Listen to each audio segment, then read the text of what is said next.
بسم اللہ الرحمن الرحیم۔ معزز خواتین و حضرات، السلام علیکم ورحمۃ اللہ وبرکاتہ۔ میں اور آپ اس بات کو اچھی طرح جانتے ہیں کہ اللہ تعالیٰ کے خاص بندے اہل ایمان رب کائنات نے ان کے لیے جنت تیار کر رکھی ہے، لیکن کون سی جنت ہے اس پر آج ہم بات کریں گے قرآن مجید کی روشنی میں۔ معمول کے مطابق سب سے پہلے آیت مبارکہ کی تلاوت۔ اللہ رب العزت ارشاد فرماتے ہیں، الذين يرثون الفردوس هم فيها خالدون.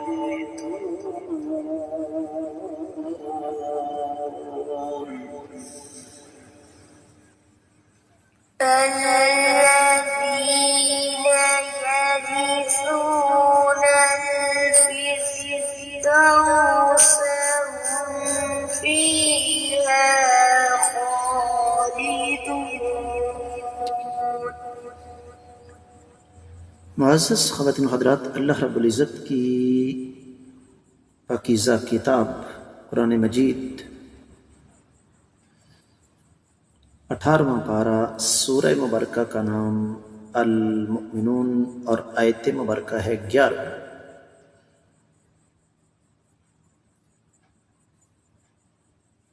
رب کائنات ارشاد فرماتے ہیں، الذین، وہ لوگ، یارثون، جو کہ وارث ہوں گے، الفردوس، فردوس کے، ہم، وہ، فیہا، اس میں، خالدون، ہمیشہ رہیں گے۔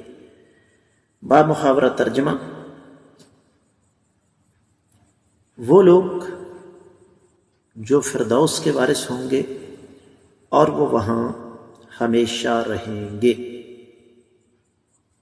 امام ابن کثیر رحمۃ اللہ علیہ نے اس آیت مبارکہ کی تفسیر بیان کرتے ہوئے قدر تفصیل سے کچھ امور ہمارے سامنے رکھے ہیں۔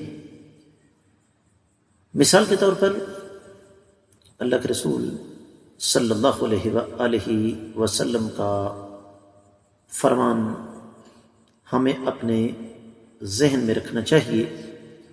آقا علیہ صلاۃ والسلام نے ارشاد فرمایا، صحیح بخاری اور صحیح مسلم کی حدیث ہے، میں کوشش کرتا ہوں کہ اس کا قدر تفصیلی حوالہ میں آپ کی خدمت میں رکھ دوں تاکہ مزید تاکید ہو جائے۔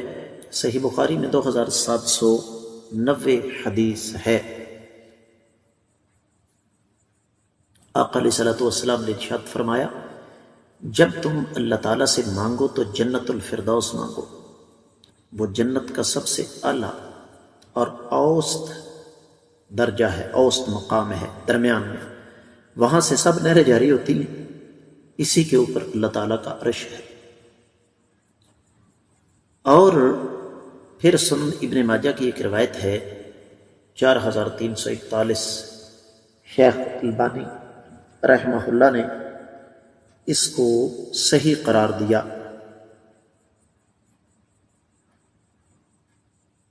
آقا علیہ صلاۃ والسلام نے فرمایا، تم میں سے ہر ایک کی 2 جگہیں ہیں، ایک جگہ جنت میں، ایک جہنم میں۔ جب دوزخ میں گیا تو اس کی منزل کے وارث جنتی بنتے ہیں۔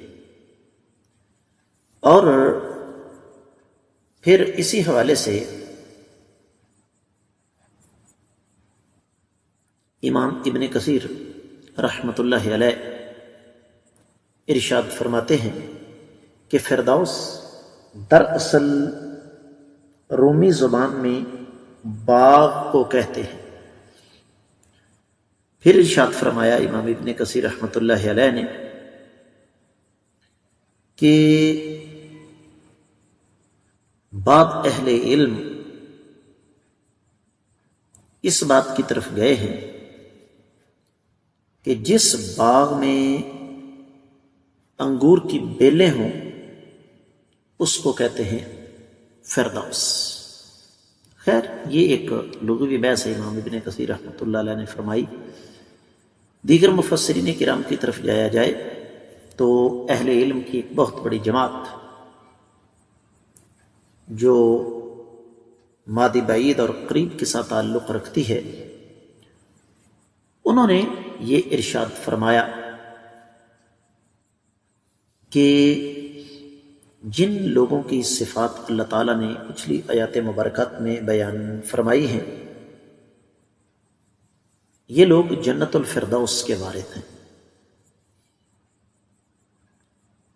اور یہ جو الفاظ ہیں نا کہ وہ اس میں ہمیشہ رہیں گے، اس سے ایک بڑا قیمتی عقیدے کا مسئلہ حل ہو جاتا ہے، اور وہ یہ کہ جنت اور جہنم دائمی اور ابدی ہے۔ صحیح بخاری میں حدیث ہے 2809 میں، حدیث کے راوی سیدنا انس بن مالک رضی اللہ تعالی عنہ ہیں، فرماتے ہیں کہ ام ربی بنت البراء جو کہ ام حارثہ بن سراقہ تھیں، اللہ کے نبی صلی اللہ علیہ وسلم کے پاس آئیں